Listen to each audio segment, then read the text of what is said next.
Good afternoon, everyone. I'm going to call this meeting to order. Everyone, please stand for the pledge. I pledge allegiance to the flag of the United States of America and to the republic for which it stands, one nation, under God, indivisible, with liberty and justice for all. Thank you. I think I might be the chair of this, aren't I? Pardon me? I'm the chair, or you? I don't remember who's the chair. I mean, I don't care.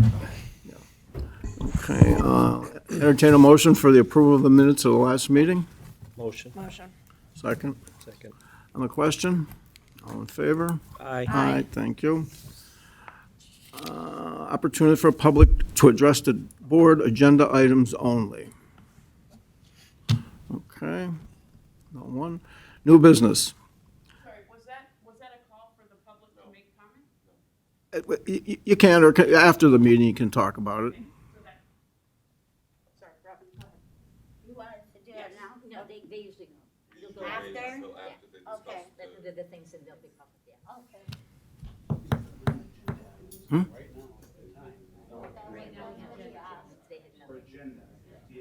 had known. Are you speaking on what's on the agenda? Yes.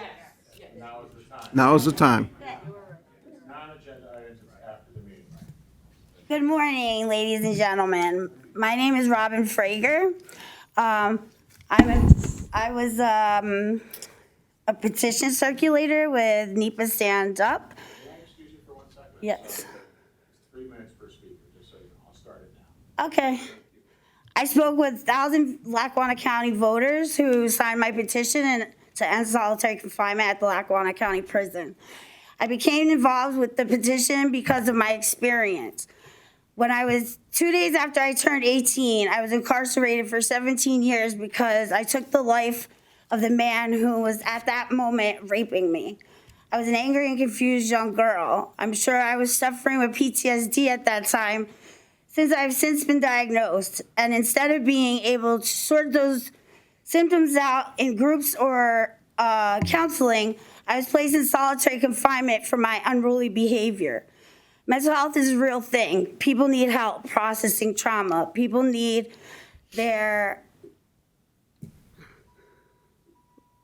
alternatives to being shut in a cell alone with no way to sort these emotions. I sat in that cell, stewing in my own head, reliving every moment of that day on my own, wanting to end it all just to stop thinking. Solitary confinement is harmful. People who experience it are more likely to develop anxiety, depression, suicidal thoughts, PTSD, many of which I'm being treated for. I was in New Jersey State Prison, and New Jersey State Prison now prohibits the use of solitary confinement. At the last prison board meeting, Warden Betty said that the prison doesn't use solitary confinement. You can call it the whole solitary confinement, disciplinary custody, administrative segregation. No matter what you call it, the meaning remains the same. We must end solitary confinement. Thank you. Thank you. Anyone else?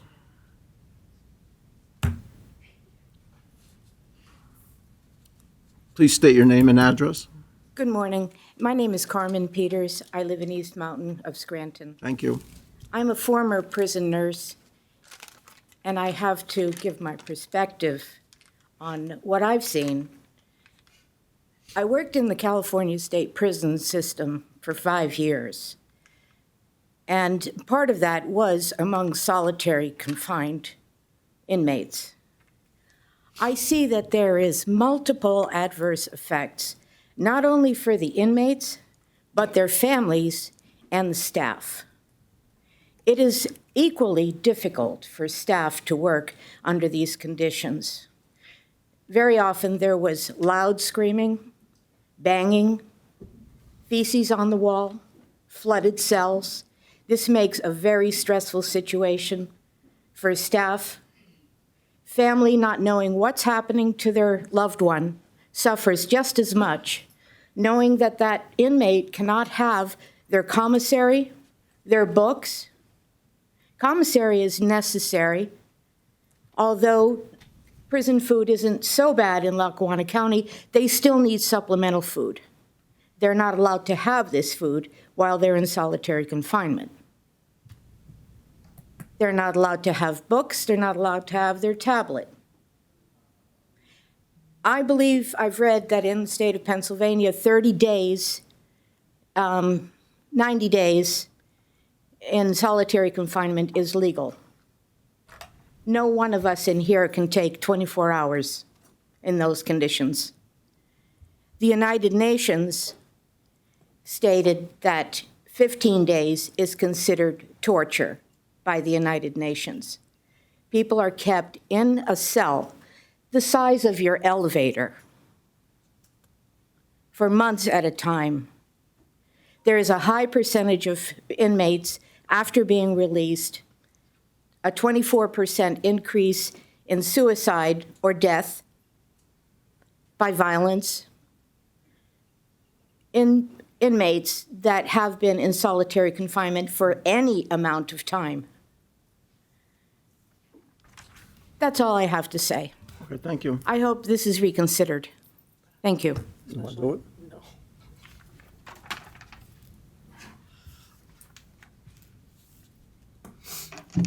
Thank you. I could start by saying my name is Brenda K. Johnson, a retired U.S. Army major, but I won't. I could start by saying I have a daughter who's a disabled veteran who was in the Navy on the Abraham Lincoln for the longest deployments at that time, but I won't. I could say I'm the mother of an active duty tech sergeant who does a job in the Air Force that only 400 people do, but I won't. But I will say that I'm an American. I will say that I'm a citizen. And I will say I love democracy and the freedom that I fought for and my family has fought and was willing to die for. We were democracy in action, walking the streets, talking to citizens and obtaining citizens' signatures. We were out on the street talking to voters, one voter at a time, some on this side of the aisle, some on that side of the aisle. But the funny thing was, after our conversations, we were all on the same side. And many, many, many of them signed. Many of them did. We talked to all kinds of people. It was 90 degrees when we were there. We were the face of democracy in action. Person after person shared their story. I met so many people that were in, whatever we want to call it, solitary confinement, the restricted housing unit, whatever title we want to give it.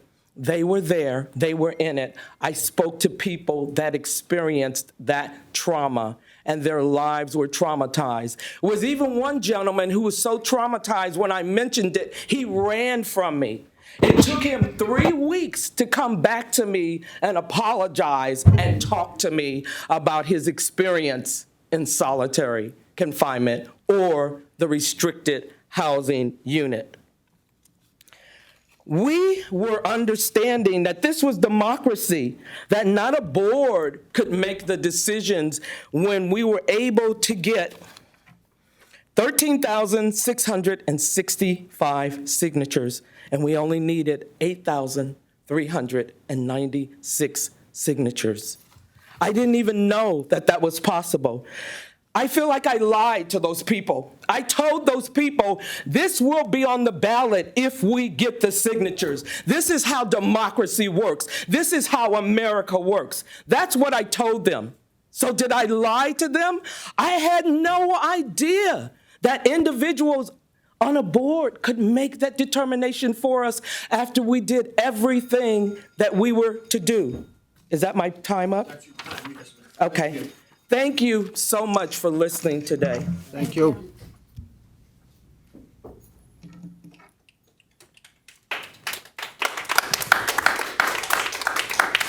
Okay, anyone else? Did you get your AR before? Did you get it? Joan Hodawan at Scranton. I have a dissenting opinion. I don't like the idea of anybody suffering. And I could see how there is always the potential for abuse in solitary confinement. However,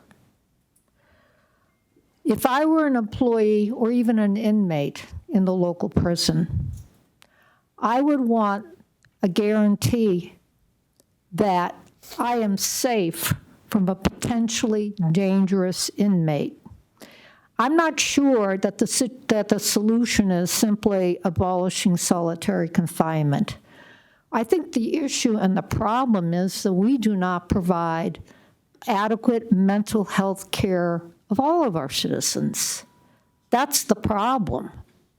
And simply eliminating solitary confinement does not provide mental health care that is needed. What are you going to tell the family of an employee that may have been injured or killed by an inmate who was uncontrollable because you couldn't put him in solitary confinement, or her? What are you going to tell the family of another inmate who may have been injured or killed? I think what we have to do is to address the mental health problems that we have, which are also in the prison system, and fix that problem. And if solitary confinement needs to be adjusted, monitored, changed, fine. But I am not in favor of simply eliminating it until you can give me assurances that employees and inmates and visitors are not put in danger. Thank you. Thank you.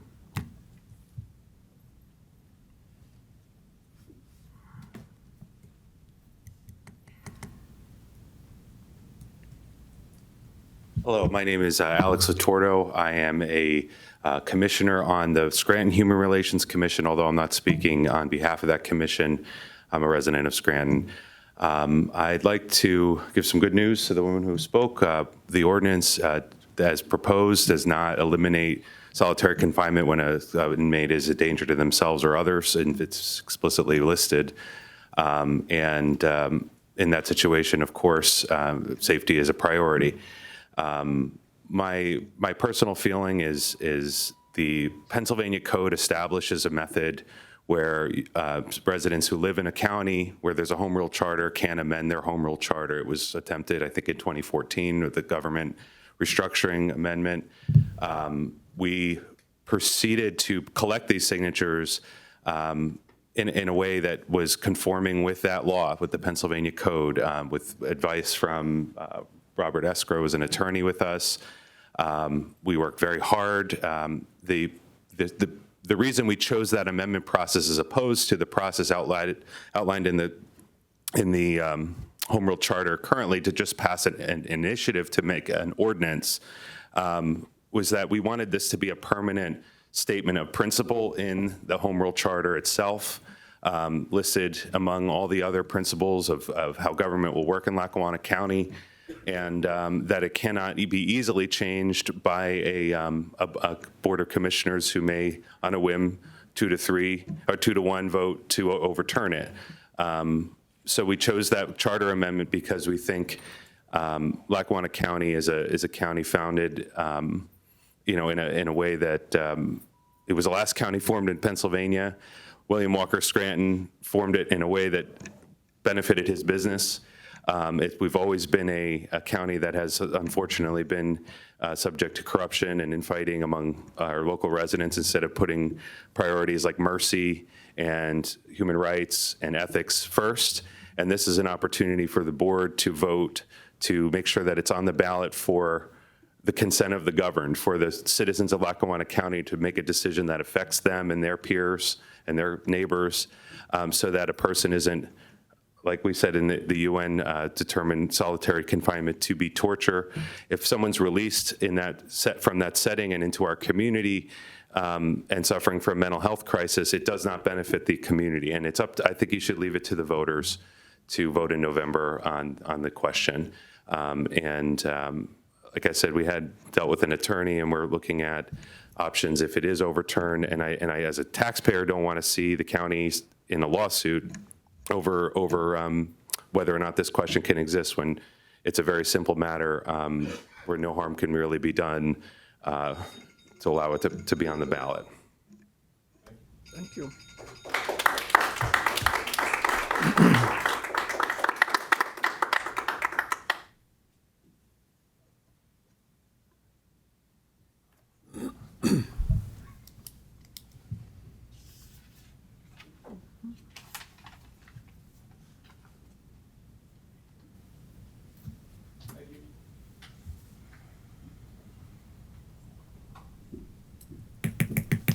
Thank you. Thank you. Guess I don't need one. It's okay.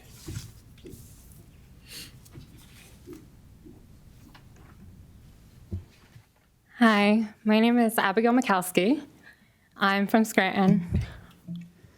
I'd just like to say I moved to this county in 2021. In January of 2022, I was left with nothing by my very abusive husband. And at that point, I discovered pretty much any evil there was to discover. I discovered how apathetic commissioners are, how apathetic people are. I struggled with homelessness. I was ignored several times. I came out of an abusive situation, so my coronavirus experience was a little different. And I know what it's like to be put in a tight space, locked away, and not treated very nicely. And no one be there to help or listen because everyone was preoccupied with the virus. So I no longer mattered.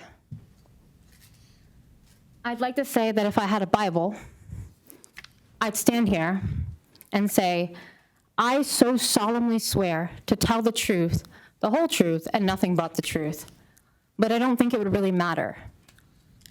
I think the issues are present, and they're pretty standard. People want the right to vote.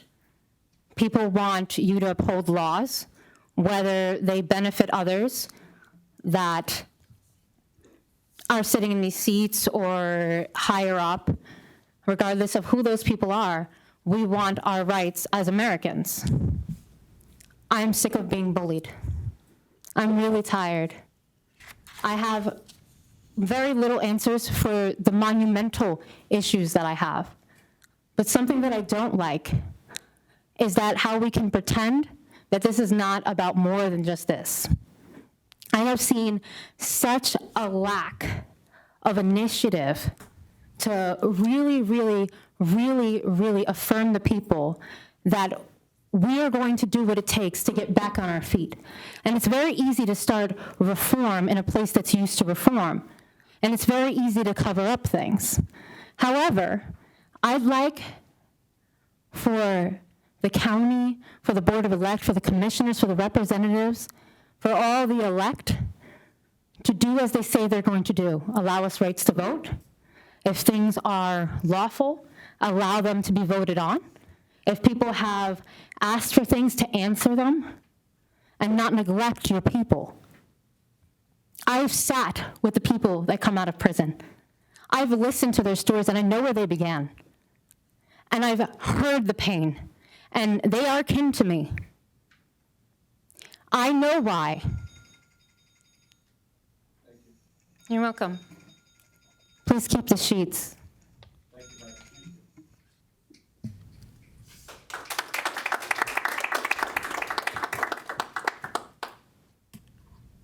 Okay, anyone else?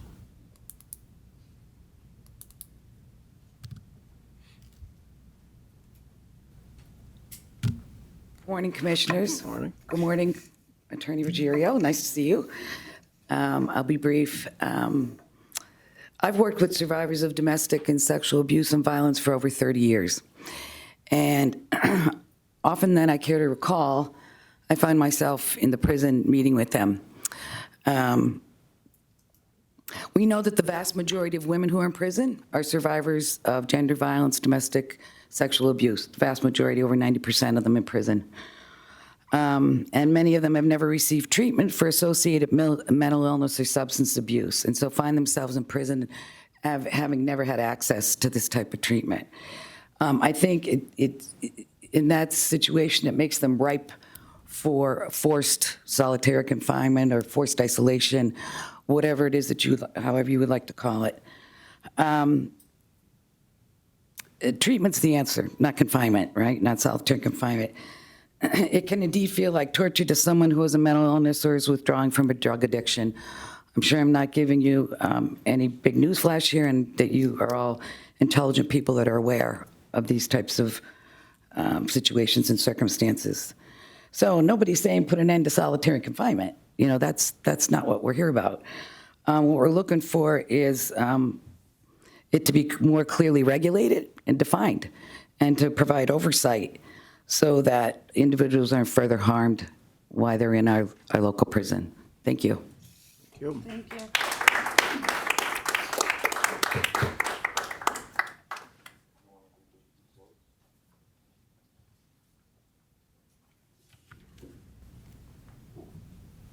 Hello, I'm Dylan Cawley. I'm from Scranton, and I have a letter from a current inmate. To whom it may concern, I am currently an inmate on pretrial detention housed in Lackawanna County Prison. I came across your organization by reading a few articles in the Scranton Times. I am aware that you are raising awareness for the use of solitary confinement as a use of punishment and the detrimental effects it can have on one's well-being. I would like to give you some other insights as to what goes on with solitary confinement, as well as other physical, mental, social, and spiritual deficiencies in this prison. Because of the nature of my charges, I have been placed in administrative segregation, or ADSEG, on Charlie Block. There are about 90 inmates on this block. Because we are segregates from the general population does not mean that we are not a population in and among them ourselves. Yet, we are locked in our cells 21 out of 24 hours a day, every day. And we are let out from 12 to 1 p.m. to eat, shower, and make phone calls, and then from 4 to 6 p.m. to do the same. These times make it difficult to get in touch with family members or legal counsel because of lunch hour, and the time when most people are on their way home from work. The noon hour release is also the only time where we can get cleaning supplies where cleaning supplies are available to clean our cells. It is also the only time available for where recreation, quote unquote, is offered, where we're allowed to go out into the quote unquote yard, which is about 500 square feet. We are not allowed to use a gym, which has a basketball court. For contrast, general population is out of their cell from 7:30 a.m. to 2 p.m., 3 p.m. to 8 p.m., and 9 p.m. to 10:30 p.m., only being locked in for roll call and lights out. There are far more safety concerns in general population, yet prison locks Charlie Block in for 24 hours for our, quote, safety and security. There are 0 rehabilitative programs offered at Lackawanna County Prison. There is a behavioral health staff, but no access to 12-step groups or any other recovery-based groups. For 13 years, there has not been a chaplain present or on staff. Recently, pastors from Jubilee Ministries have returned to LCP, but are being met with stiff opposition from prison administration and officers, particularly when it comes to Charlie Block.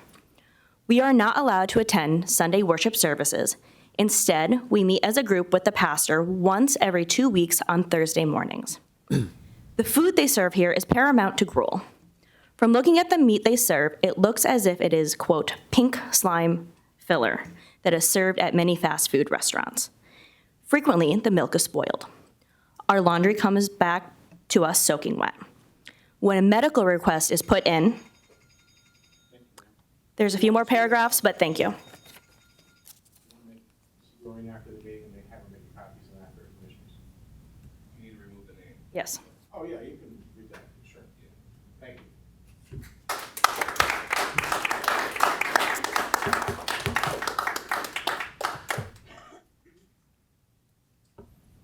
Anyone else?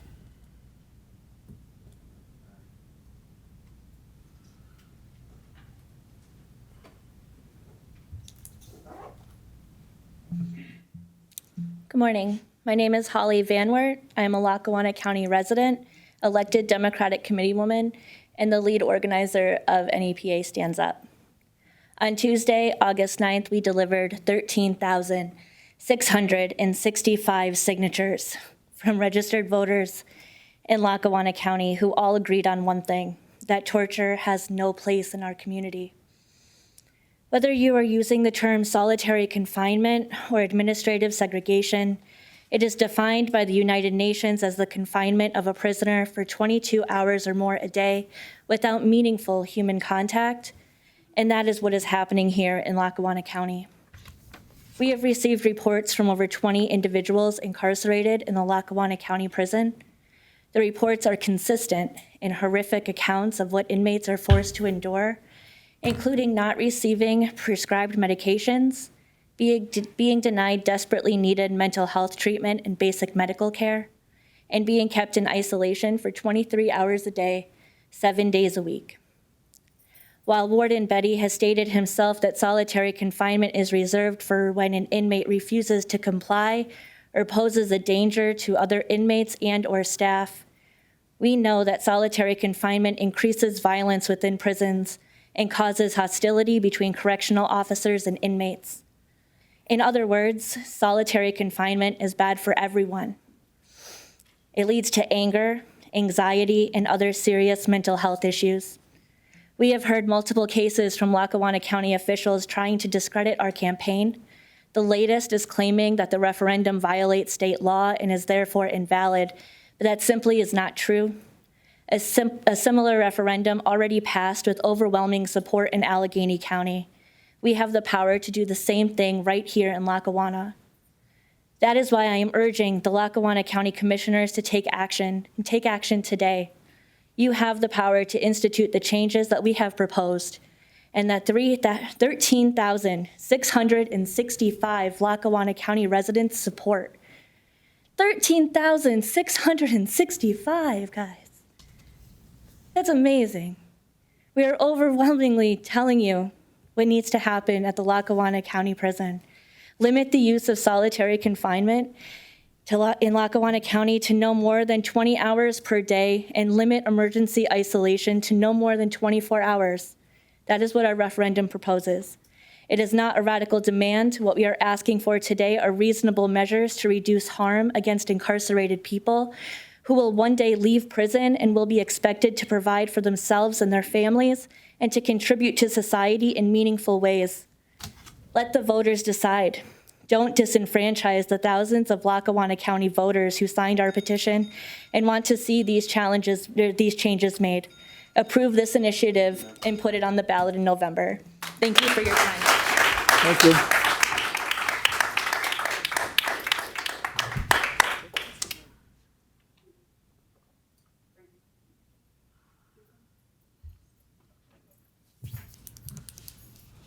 Good afternoon, Commissioners. Thank you for being here today. I'll try to make this quick as I have a lot to say. I'm a resident of Scranton, and I've been involved in this initiative since January.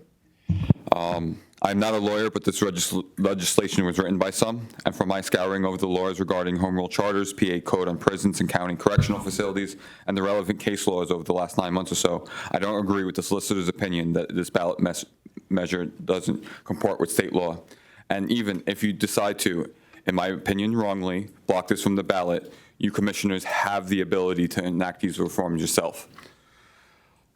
We weren't trying to be prescriptive with this. We weren't telling the warden how to do his job. The bulk of what we were asking was to limit the time a person is confined to a cell alone. The legislation was reasonable, allowing for even 24-hour emergency holds. To open up some of this time for the lives so that the treatment-friendly warden is only limited by his creativity as to what filled the time with. We hope it would be enough to strike up a conversation within our community as to how we can more humanely treat our incarcerated neighbors. The rest of my short time that I have left, I would like to read some statements from people on the inside. We have received a letter from people from the Charlie Block as well, outlining a list of their concerns, regimented prescription schedules, ADA compliance shower stalls, making sure all clocks in the prisons are synchronized. A lot of this seems more than reasonable to implement. I can give you a copy of that after as well. Something that I would like to bring up here, there's been a lot of talk, particularly at the meetings for the prison board, about the dismissal of Kristen Purvis, the deputy warden for treatment. This was mentioned in our letter from Charlie Block about how the warden hasn't looked to fill the position, even though they've been terminated since early July. I tried confirming on the county website, and there isn't a position listed for deputy warden on there as well. If the warden is so treatment friendly, then how come this position is still sitting, not even looking to be filled? A part of the reason that Purvis seems to have been fired was because of receiving a care package for an inmate named Stephen Wong. But what I don't see spoken at these meetings or in the paper is how Stephen Wong was treated while he was in there. He ended up in solitary in a double jeopardy of sorts, serving 2 stints in this hole for the same write-up. At one point last August, he was bound to a wheelchair and was told that he had to return back to solitary. In the cell, he had fallen and hurt his head, possibly due to an ADA compliance issue.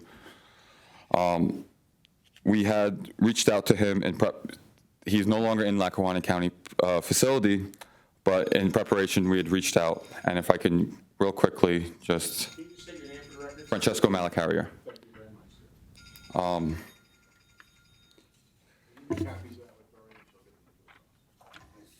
Appreciate it. Thank you.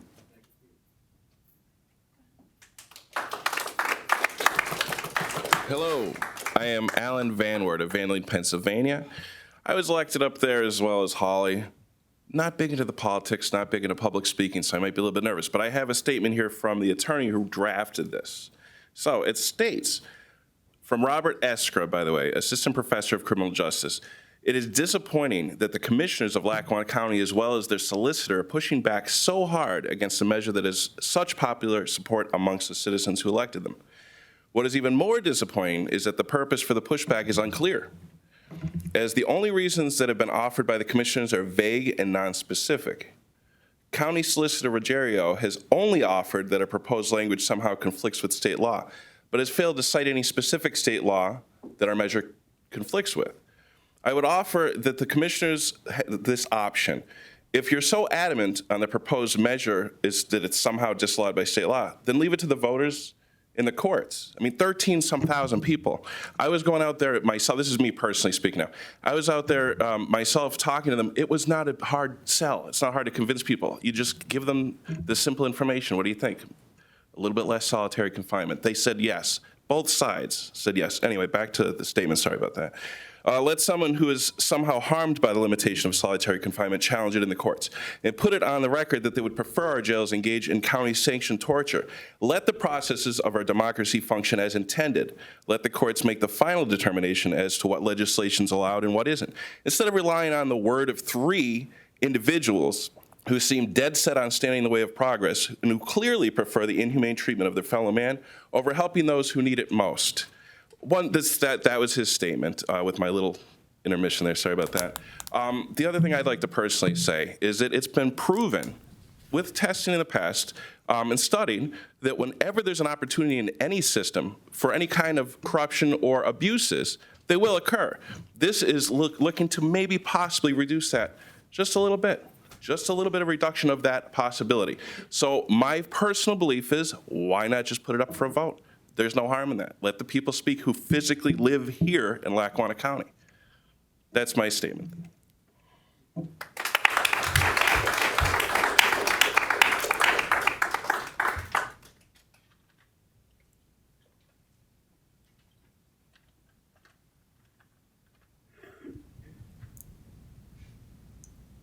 Good afternoon. My name is Alec Walker Serrano. I'm a resident of Lackawanna County, and I'm also a member of NEPA Stands Up. I'm a canvasser with them, and I am also their communications director. I joined this organization in June, shortly before we began collecting signatures for our petition. I'm a pre-law student, so I've always been really interested in understanding how our government operates, and it was really exciting for me to learn that we can change the law in this county through a referendum. Our right to engage in a form of direct democracy like this is an integral part of creating a system that truly works for everyone. When we first began attending events and knocking on doors, I was really nervous because I thought that people would be unsupportive. And that was completely not the case. People from all sides of the aisle, mothers, daughters, sons, mental health workers, business owners, even current and former law enforcement and correctional officers agreed with our petition that we need to limit the use of solitary confinement. The consensus among experts on this issue is that solitary confinement creates or worsens mental health problems. It increases instances of aggression, and it increases recidivism rates. This research has been around for over a decade, and we're ignoring it. Why are we ignoring that? And beyond that, why are you trying to ignore the will of 13,665 of your own constituents who agree that this should be on the ballot? According to the Commonwealth's Constitution, a municipality that has a home rule charter can exercise any power or perform any function not denied by the Constitution, by the home rule charter, or by the General Assembly. And the truth of the matter is that Title 37, Chapter 95 of the Administrative Code requires local governments to create policy for their prisons. The only thing that they have to do is meet minimum requirements. Those minimum requirements do not include the use of solitary confinement or administrative segregation. So if our laws allow for us to make this change, if 13,665 Lackawanna County residents want to make this change, and if experts agree that this kind of reform will benefit our communities, why are we not doing it? Thank you.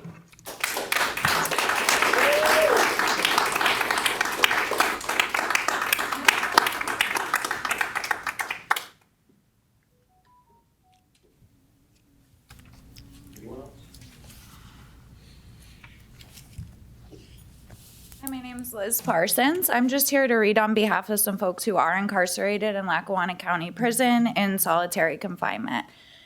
So some folks say it's overwhelming, it's excessive. I've had one write-up since I've been here, and I've been here for a little over 6 months. We barely get rec on the weekends. And on the weekends we don't get any. They only let us shower 2 or 3 times a week. When we do get recreation, they put us in single cages like dogs surrounded by tall walls. They only provide us with cleaning products once a week, and some weeks not at all. They give us our food, and every day it's cold.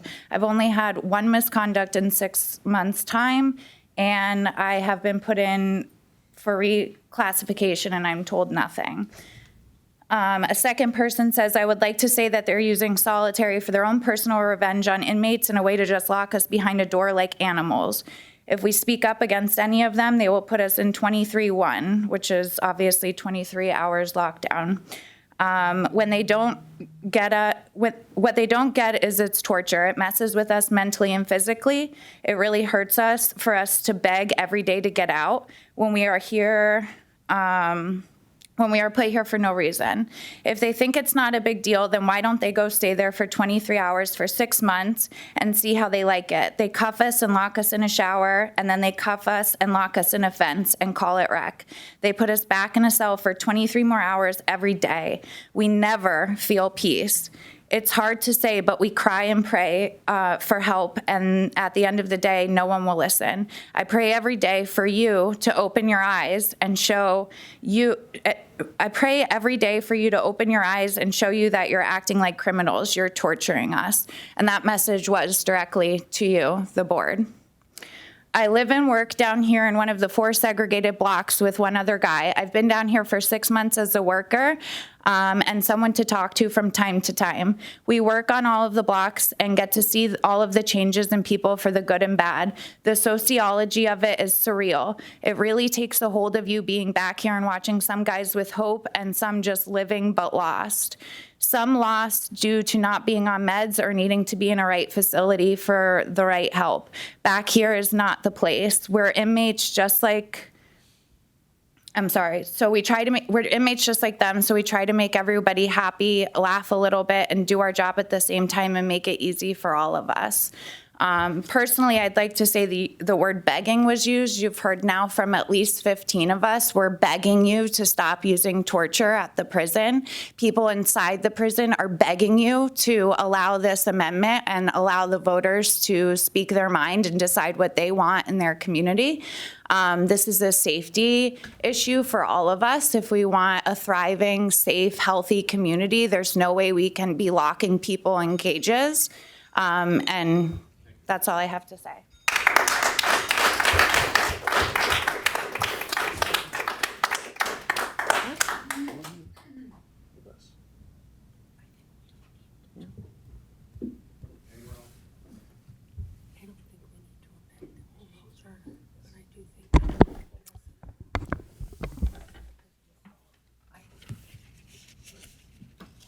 Anyone else?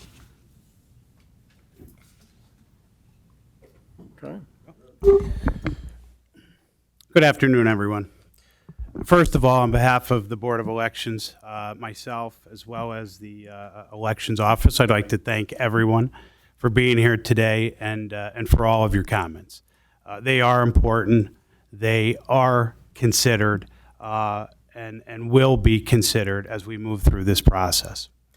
I'd also like to personally thank Ms. Johnson, although that was not her intent as she came up here, but I would like to thank her for her service as well as her family. Being prior military myself, I'm a strong advocate of the democratic process and democracy as well, so thank you.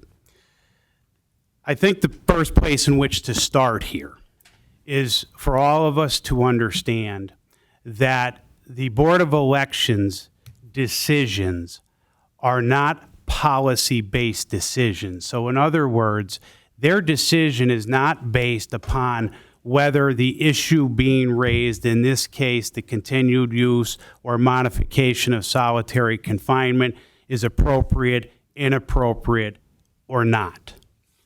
In this specific function, the Board of Elections duties are specifically outlined and detailed by statute. So despite whatever the personal feelings may be of anyone on the County Board of Elections or within our elections office, the duty and obligation of the Board of Elections is created by statute, by law, and so we have to follow that law. To not follow that law, obviously, would create issues and could jeopardize whatever decision the board makes and could potentially jeopardize a potential referendum or initiative if it were to reach that level. And I want everyone to know I do come from some experience because I was the attorney, and I think the gentleman had mentioned it, in 2014 that began the referendum process when it came to the Government Study Commission and getting that referendum on the ballot in order to try to change the form of government. So I am familiar with the Home Rule Charter, and I'm very familiar with that process. I can also tell you that Commissioner Notarianni, who sits behind me, was one of the 7 commissioners on that commission at the time. So we do have some personal experience with referendums and amending of the Home Rule Charter.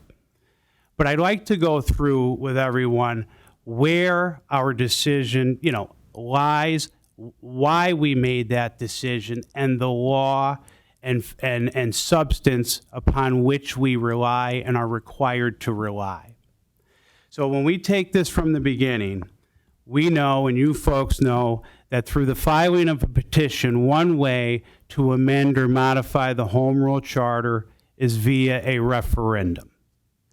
And so in this case, the PA Home Rule Charter and the Optional Plans Law requires that a petition to amend the Home Rule Charter must be accompanied by at least 10%, the signatures must be at least 10% of those who voted in the prior gubernatorial election.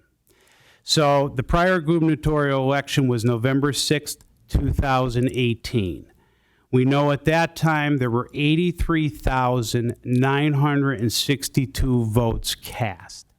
So just simply following the law, we know under the Home Rule Charter, the first step of analysis for this group, the Board of Elections, is to ensure that there are the required number of valid signatures.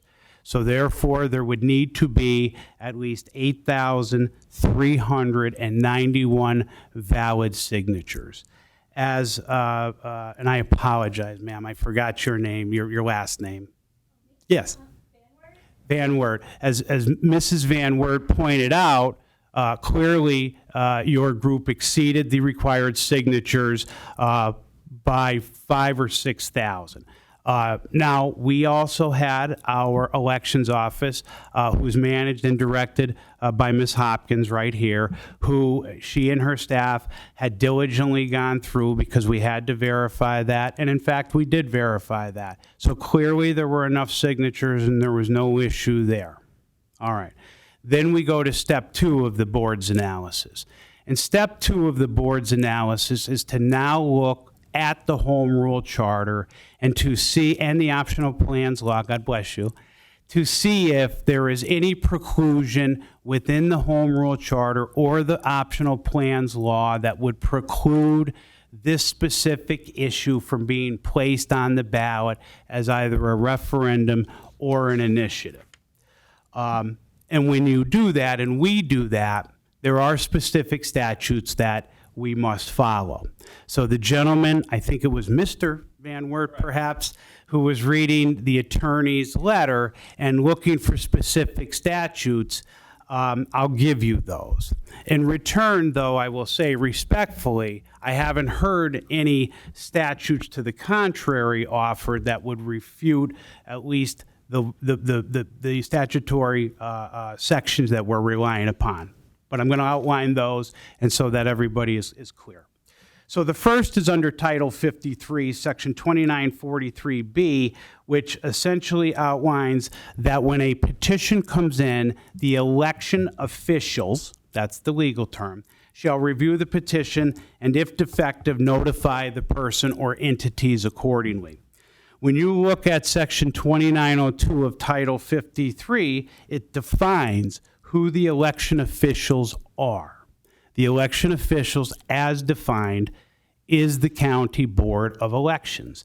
The County Board of Elections is comprised by the 3 sitting commissioners, excepting a year in which they themselves are running for office. They're not running for office in 2022, so the County Board of Elections is properly set and established as the 3 sitting commissioners who are present. The next analysis under Title 52 is for the election officials to look at the Home Rule Charter, and as the Home Rule Charter states, it's defined as a written document defining the powers, structure, privileges, rights, and duties of the municipal government and limitations thereon. That's not the entirety of the statute. We'd be here much longer if I was reading it, but that is the sum and substance of it as far as the level of review that this board must undertake. Under the Home Rule Charter, it specifically states, and this is also found in Title 53, Section 2961, that the Home Rule Charter may exercise any powers and perform any function not denied by statute.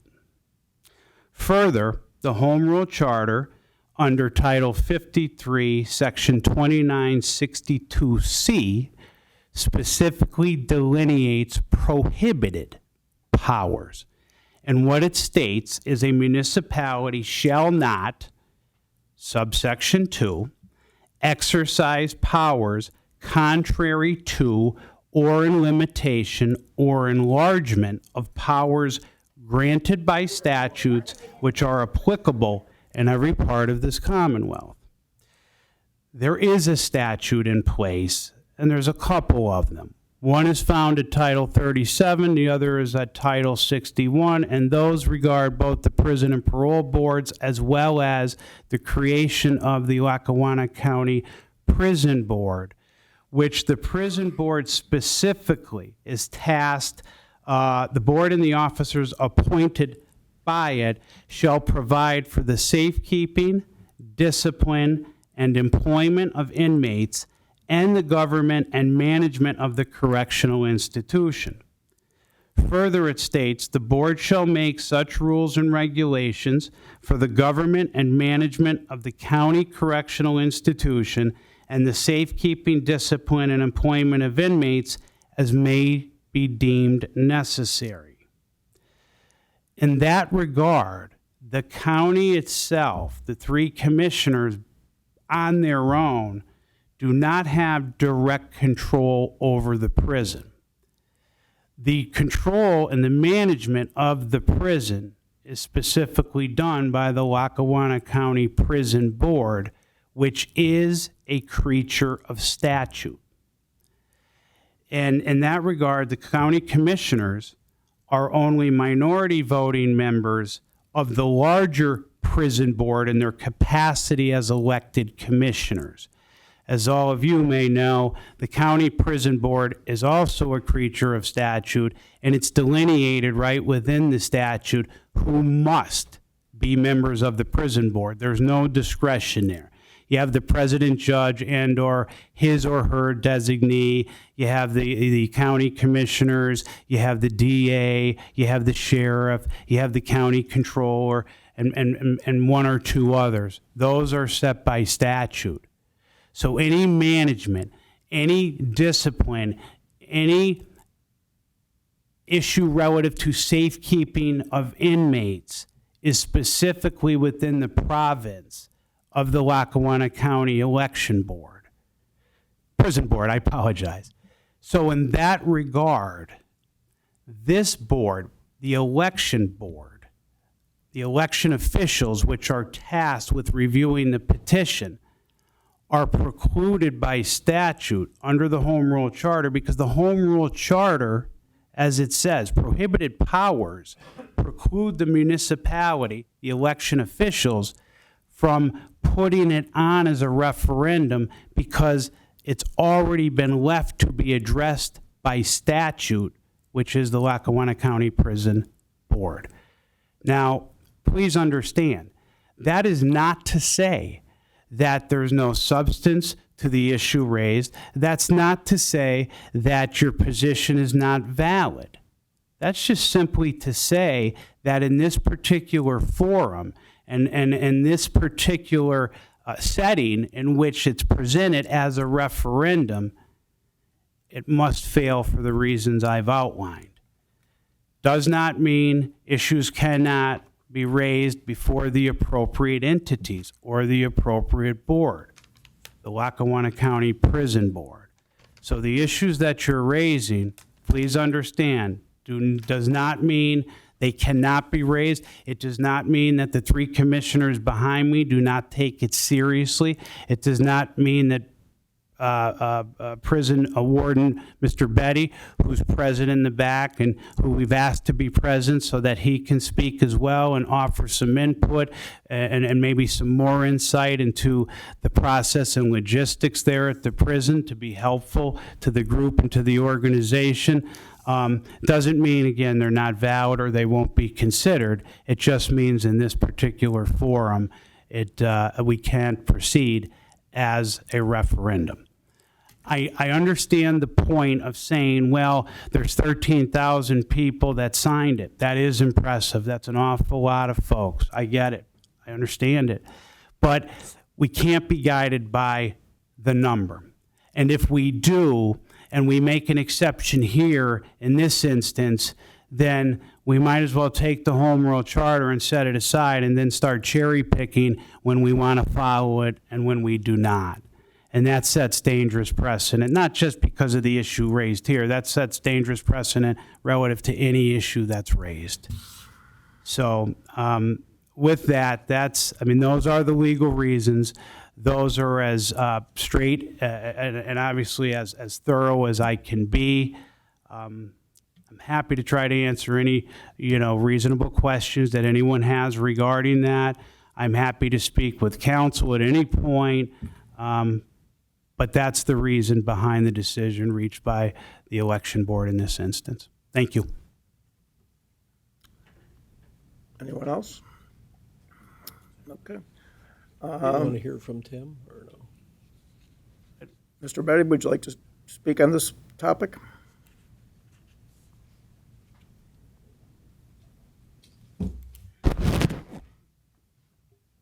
Thank you, Commissioner. Actually, you Thank know Board. what, Tim, it's not real, this isn't the place for that. That would be the a prison board meeting. Again, this is strictly an election board meeting.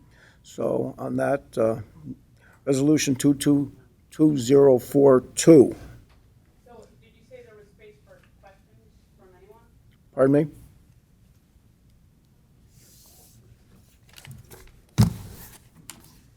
Dr. Ashley Strange, Allentown, Pennsylvania. Did you say that this was a space for questions from anyone? If I can answer your question, I'm happy to try to answer it.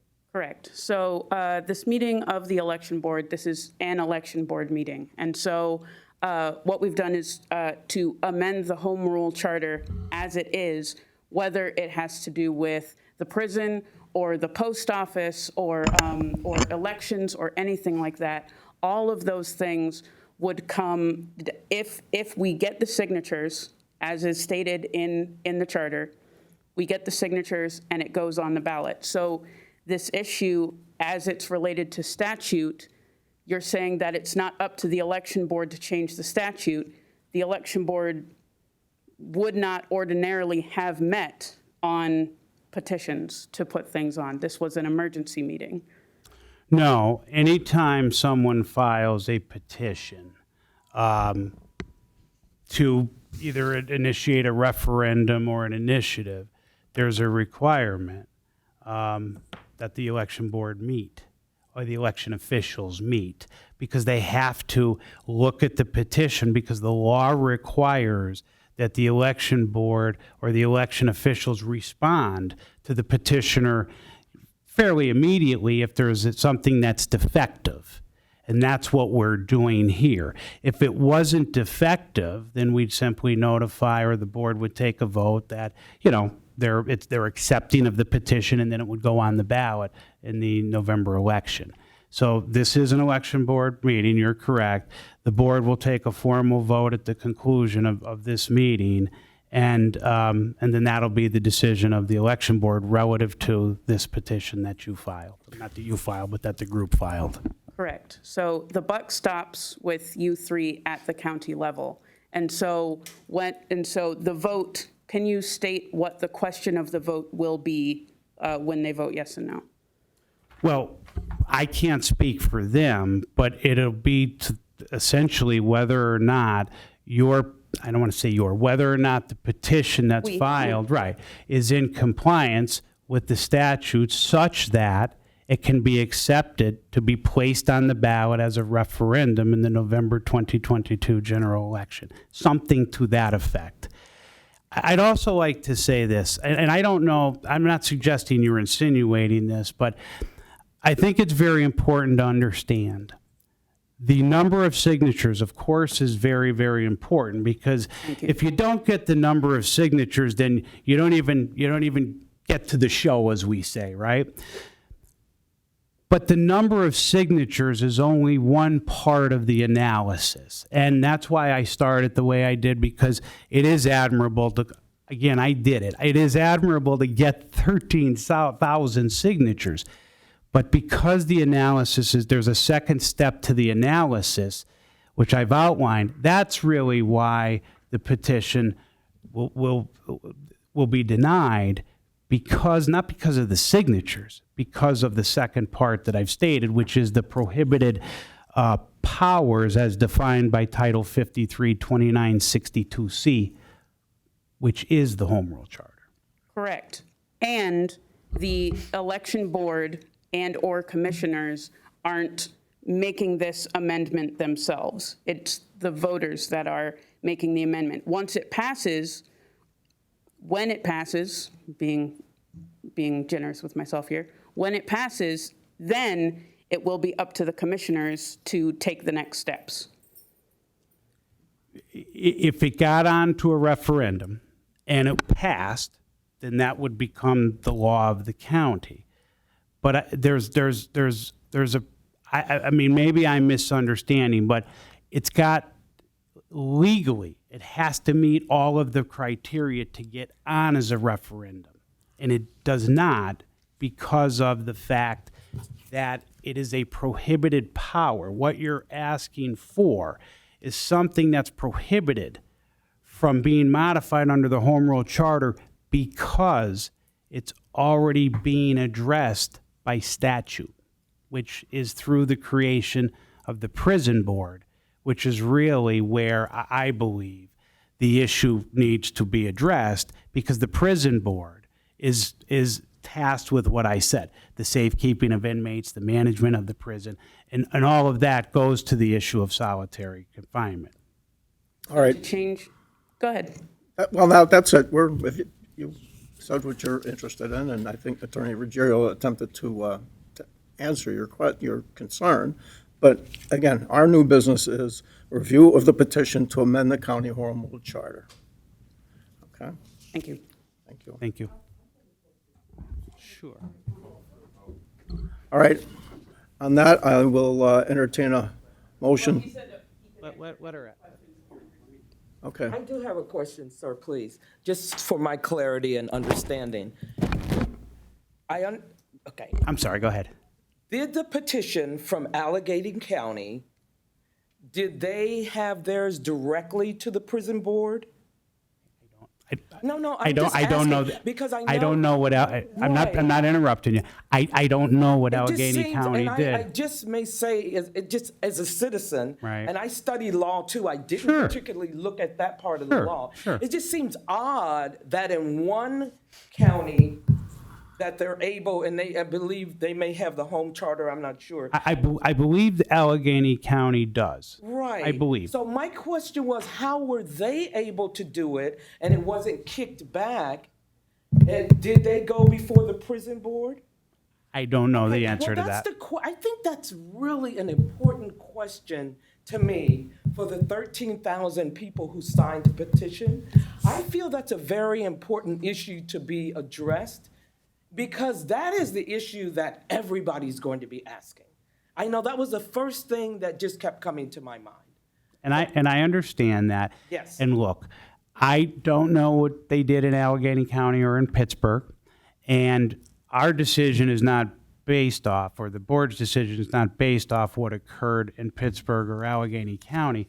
We independently look at every petition, that comes before this board. And I appreciate I that, know. and I understand that, but I've got to make that comparison because something seems out of kilter in my mind, and I won't have peace, and I don't think the people that signed the petition would until that question is answered. Well, how could they do that, and they have a home charter, and we can't do it here, and we have a home charter, unless they went before the prison board? I would just say Yes, that, please.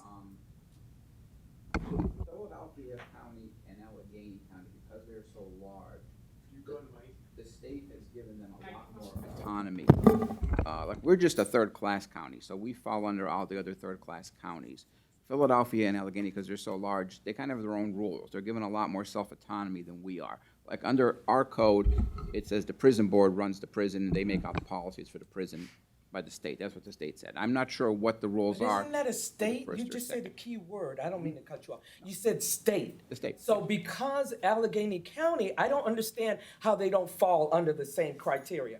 But I have to do some research. Something just doesn't sit right with me with all the law. I'm not a lawyer, but I've studied an awful lot of law, and it just doesn't sit right. But thank you. Sure, and Ms. Johnson, let me leave you with this as you look at that too. A couple things. Number one is every home rule charter is not the same. It's not a cookie cutter, approach that says, okay, it's by statute. Of course, what's to be in a home rule charter is outlined by statute, but then you create your own home rule charter. So there may be different home rule charters. The second thing is, and I don't know what the basis for Allegheny County's decision was, but just because they made a decision doesn't mean it was an accurate decision. It may have been accurate. I don't know. But there are a lot of factors that go in, some of which Don mentioned. So, but your point, I understand your point. Thank you. Thank you. Oh, sorry. I do too. So I know you mentioned Title 53, Section 2962C is what constitutes prohibited powers, but you mentioned Title 61. Is that related to the prison board? I'm just trying to get an Prison understanding and of. parole code, we mentioned both Title 61, Title 61 and 37. So Title 61, is there anywhere under that in particular that you're citing, or is it just the entirety of Title 61? Well, no, 1731A3 and 1732B. Thank you. Thank you. Okay. As well as Title 37. My question is, so we're saying that the things that need to be done within the prison, by the prison. So this falls on the warden then. The warden is in charge of what happens in the prison. Not that it falls on the warden. The maintenance and the safekeeping, as I outlined, and is outlined by statute, is done by the prison board. The warden, of course, is manages the prison and provides oversight at the prison, but he or she takes direction relative to the safekeeping and management of the prison by policies which are set by the county prison board. Well, we're obviously seeing that the safekeeping is not being safe kept. So we need to see what changes are he or she or they making that are going to make it safe and make some changes in there. I don't disagree with you, except what we're talking about here is simply the forum. That's why I said it's not this is not a discussion about merit to the issues raised. This is simply a discussion about whether this is the appropriate forum. But we're being and it's pushed not. back because you're saying that that's what needs to be done. But if it's not being done, then we need to look at this again. All right, we're not pushing anyone back. We're actually directing. I'm trying to direct where I believe you should concentrate your energies. And no one here is saying that the policies at the prison are inappropriate. I understand you folks are, at least relative to solitary confinement, and that's your issue. Right. Your issue, though, should be raised, I believe, with the proper entity. The proper entity is the prison board. Right. Thank you very much. Sure.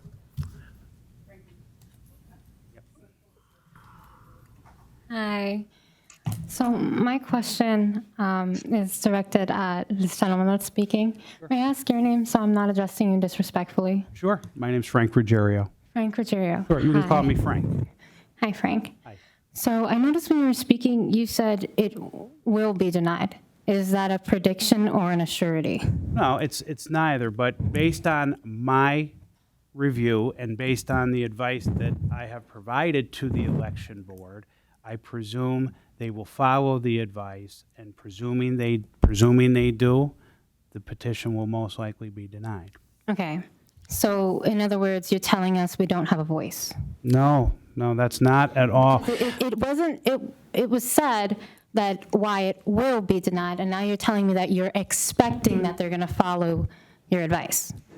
Again, ma'am, I'm not to interrupt you, but we have to follow the law as it's explained to us by our solicitors. There's 3 of them here. Okay, 4 actually, if you count Commissioner Dominic. She's not sitting in that capacity now. As it stands now, this particular resolution, as it stands, upon our review of it, and on the advice of counsel, we have no option, but I'll make a motion to deny it. Understood. So then my next question would be something that I've understood very well. Has it not kind of been a common trend that the more things are done wrong, the more socially and ethically sound they become? This isn't the forum for that. We're not saying that. We're saying we're not allowed by law to put it on the ballot. To the right people because they keep ignoring us. So because then isn't the basics of communication to escalate? I mean, how many times can you escalate and really not just get frustrated with speaking to the same people?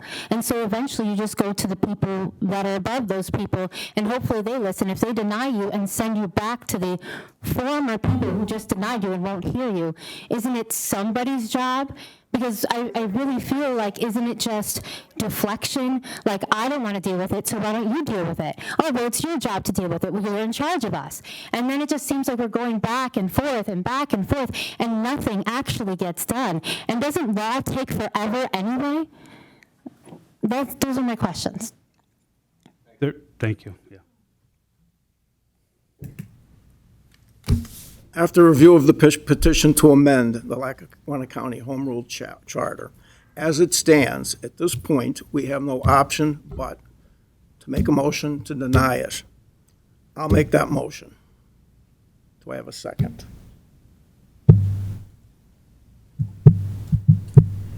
I'm going to second the motion based only on the law as stated, very detailed and succinctly by our chief solicitor, Frank Ruggiero.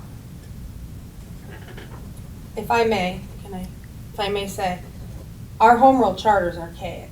It needs to be amended in several respects. I think it was, I don't know your name in the orange jacket, you indicated that your experience has been that there's been a lack of apathy. No, lack of empathy. Apathy is lack of empathy. Okay. So I have it backward? Yeah, you just heard. Okay. Lack of empathy on behalf of the commissioners. I'm very empathetic. All of you. All the way up to Biden. Okay. I don't. Let me finish speaking. So, when I ran in 2019, I wasn't in politics prior to that. I ran because somebody that I loved like a son overdosed on heroin and fentanyl. I ran for prison reform. That was my #1 goal when I took office. For the first 2 years, I made many changes to the prison. Many changes. I have a list. I have no problem sending it to anyone who wants it. And for the first 2 years, I had my finger on the pulse of what was going on at that prison in terms of security and treatment and day-to-day operations. And then this year, things occurred with regard to the prison board where policies and procedures were issued, which to a certain extent limited my ability to do as I was doing. I think the prison was heading in the right direction. We restructured it to have the 3 warden system, and then under Krista Purvis, who was the former deputy warden of treatment, we do have substance abuse, mental health, 2 of them, specialists, 1 supervisor, and then we hired a licensed clinician. I also had been saying for a very long time that we needed to reinstate AA meetings, NA meetings, group meetings. I also thought speakers were good. Additionally, mental health treatment.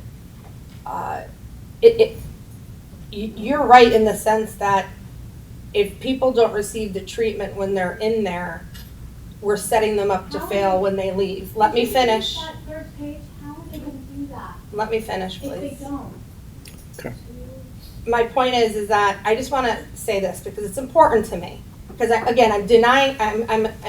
seconding the motion based on the law, as stated by Attorney Ruggiero. I am going to look into Allegheny County, though. I am an attorney. I am going to look into that.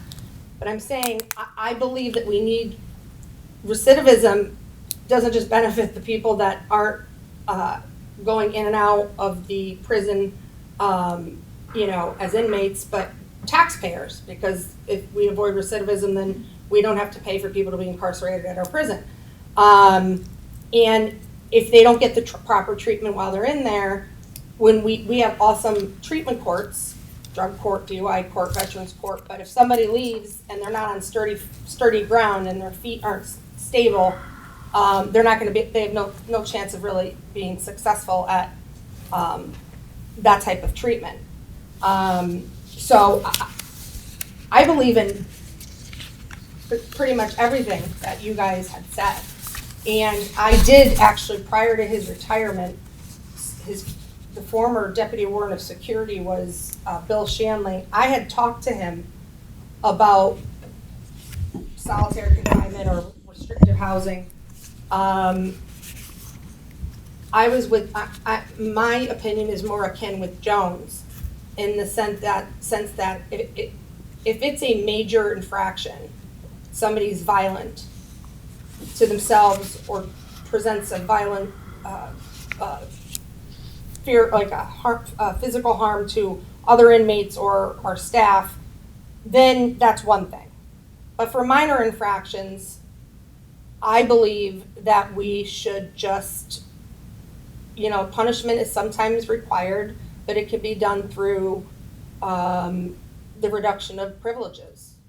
No tablet use or no phone privileges or something like that. So I take Jones' approach in the sense that only the dangerous and those that may cause physical harm to anyone in the prison should be sent to the restrictive housing unit, and that we should take a different approach. Our next prison board meeting is September 21st at 12:30. And again, I'm very empathetic to what all you said, especially those who, the letters from the incarcerated and the woman who spoke about being incarcerated after being sexually assaulted. I'm sorry you went through that. I watched, the person that I love be in a justice system where he was in the revolving door, like that door in the government center, and I watched the light leave his eyes, and it's a sad, sad thing. And they're human, their inmates are human beings. So I agree with all of it. But from a legal perspective, in terms of what we as an election board can and cannot do, and in terms of the new policies and procedures that were enacted by the prison board, which, in my opinion, took a lot of authority from the commissioners and gave it to the prison board. I think the prison board is the proper place to raise this, and we can do it internally. It doesn't need to be put in the home rule charter. We can do a policy at the prison if everyone on the board, if there was a majority to support it. I would, because again, I don't think that throwing people in a hole for getting in a scuffle, a minor scuffle, prison. Of course, you're gonna get in a minor scuffle. It happens. So again, I know I'm going on, and I'm sorry, and Jerry's gonna kill me. No, not at all. Actually, we all agree with you. I agree That's with, the bottom I agree with line. everything. I mean, But we can't put it on the ballot because it's not legal. It's got nothing to do with right and wrong. It's not what we would like to do. There's a lot of changes in the world I'd personally like to make too. But we don't have the authority to do that. If anyone would like a copy of what I did do at the prison, you can call Shannon, my assistant, at 963-6800. 1810 is her extension, and give her your email, and she'll send it to you. I just feel I had to kind of step away from that because it was only getting me, basically.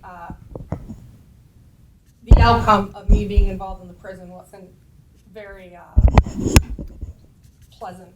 So it is what it is. Okay. We have a motion and a second. 963-6800, extension 1810. Sorry. Okay, that's okay. I seconded it. You seconded it on the question. All in favor? Aye. Aye. Aye. That's it. That was our new business. Members, other business. We're gonna make. You gotta give them a chance to. To deny it. Okay. All right. Was it? Mm-hmm. Mm-hmm. No. You're not? Unless I you, think you have to. I'm the okay. chair. Typically. Yeah. Opportunity for the public, opportunity for the public to address the board. This means you can address the board on something that you haven't already discussed. Is there anybody that wants to discuss something else with regard to the election board? Okay. Members on the other business? I just have one thing, so you're going to love it. Since we are getting very close to election time, I've looked at the numbers of these drop boxes. They get very little use. It's a lot of work for our guys to put them out. So I'd like to make a motion to not have drop boxes. I will accept one. I wouldn't disagree with having a drop box in our county building in where the sheriffs can view it, where it can be under camera, not around the outside, where it can't be seen.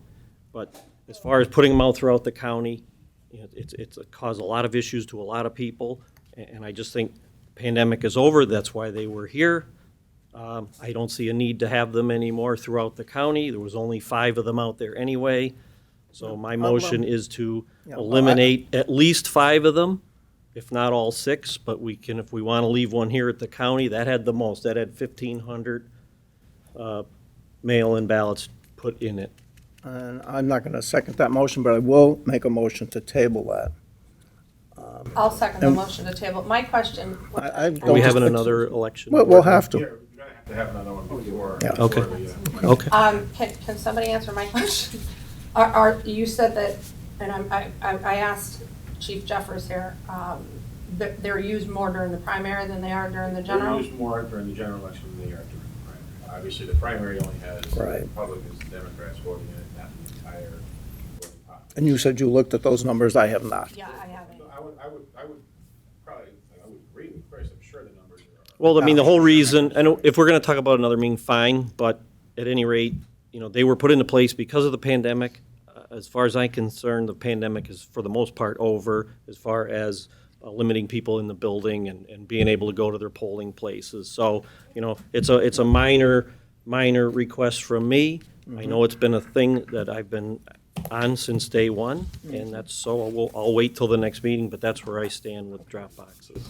Okay, so there was no second to Chris's motion, but there's a second to your motion to table. So all in favor of tabling On it? that question, all in favor? Aye. Table it?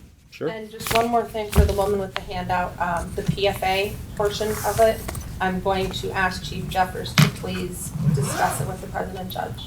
She notes in her handout. I highlighted. I'll have her look into that. Have him look into that. Thank you. And a motion to adjourn? Motion. Second. Question? All in favor? Aye. Aye. Thank you.